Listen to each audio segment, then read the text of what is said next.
जज तबस्सुम खान ने 14 लोगों को दोषी ठहराया। नजीर अहमद लिंचिंग मामले में नया मोड़, कट्टरवादियों को लगी मिर्ची। सुरेश चौहान के और नफरतियों ने खोला मोर्चा। मुस्लिम जज नफरतियों के निशाने पर, जनता का फूटा गुस्सा। सोशल मीडिया पर छिड़ी बहस। चलिए जानते हैं सोशल मीडिया पर इस वक्त का वायरल मुद्दा।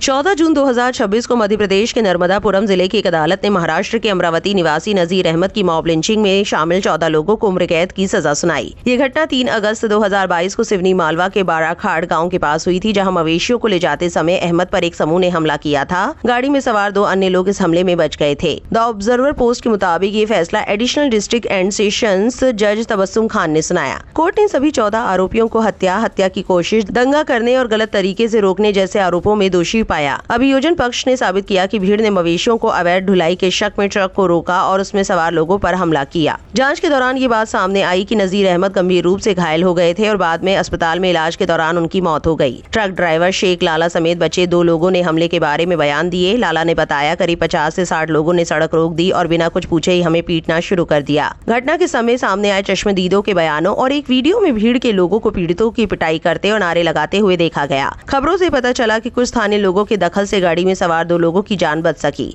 घटना के बाद पुलिस ने 14 लोगों के खिलाफ मामला दर्ज किया और जांच शुरू की। कोर्ट का फैसला आने के बाद परिसर के बाहर भावुक दृश्य देखने को मिले। दोषी ठहराए गए लोगों के परिवार वालों ने फैसले का विरोध किया। कुछ लोग तो पुलिस की गाड़ी को जाने से रोकने के लिए उसके सामने लेट गए। खबरों के मुताबिक पुलिस ने स्थिति को काबू में किया और कड़ी सुरक्षा के बीच सभी 14 दोषियों को जेल पहुंचाया। फैसले के बाद परिवार के कुछ सदस्यों ने पत्रकारों से कहा, हमारे बच्चे गायों को बचाने गए थे, लेकिन अब उन्हें ही सजा मिली है। हमले में बचे लोगों का कहना था कि ये हमला बिना किसी उकसावे के किया गया था। ट्रक ड्राइवर शेख लाला ने अपने बयान में कहा, उन्होंने बिना कुछ पूछे ही हम पर हमला कर दिया। आगे मिली जानकारी से पता चला कि न्यायिक प्रक्रिया लगभग 3 साल तक चली और अंत में सभी आरोपियों को दोषी ठहराया गया। अब सोशल मीडिया पर एक हंगामा मचा हुआ है। बहुत से लोग सजा पाने वाले इन दोषियों के हक में आवाज उठा रहे हैं और मुस्लिम जज को भी निशाना बना रहे हैं। द हिंदू एसोसिएशन ने लिखा, ये मुस्लिम जज जिसने संविधान की आड़ में अपनी ताकत का गलत तरह से फायदा उठाया। जज बनने के बाद भी अपना मजहब नहीं भूली। 14 गौरक्षकों को उम्र कैद की सजा। जज तबस्सुम खान, जो हिंदू चाहता है इसकी जांच होकर गौरक्षकों की रिहाई, वो पोस्ट पर पुरजोर समर्थन व्यक्त करे। हिंदुओं दिखाओ हिंदू एकता।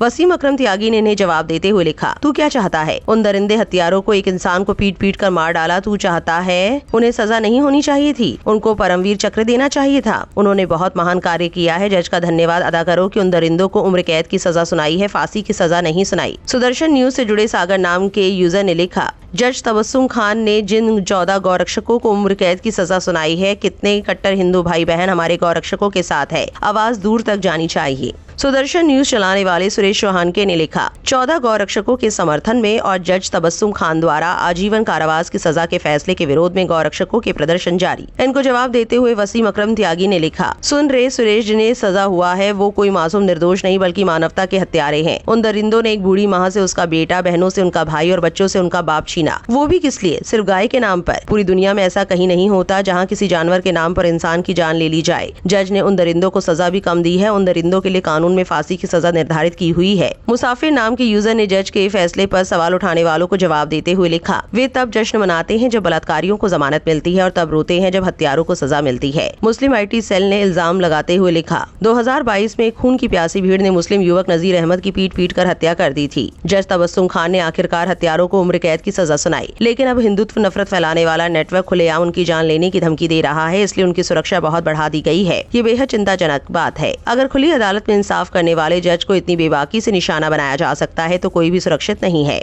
जयपुर डायलॉग ने लिखा, तबस्सुम खान तो गौरक्षक को आजीवन कारावास देंगी ही। जब ये केस उछली अदालत में खारिज हो तब इन जज साहिबा पर भी कार्रवाई होनी चाहिए। किस कानून के तहत आजीवन कारावास दिया? इनको जवाब देते हुए वसीम अकरम ने लिखा, तुझे कानून नहीं मालूम? संजय दीक्षित, सच्ची तब घोर चिंता का विषय है कि तू IAS था। जयपुर डायलॉग्स, तुम जैसे नफरती भोपुओं को जज का शुक्रिया अदा करना चाहिए कि जज साहिबा ने उन दरिंदों को फांसी की सजा नहीं सुनाई, जबकि उनके द्वारा किया गया अपराध फांसी की सजा के लायक ही है। बाकी आपकी क्या राय है इस खबर को लेकर? हमें कमेंट सेक्शन में जरूर लिखें और ऐसी और वायरल अपडेट्स के लिए गली न्यूज से जुड़े रहे।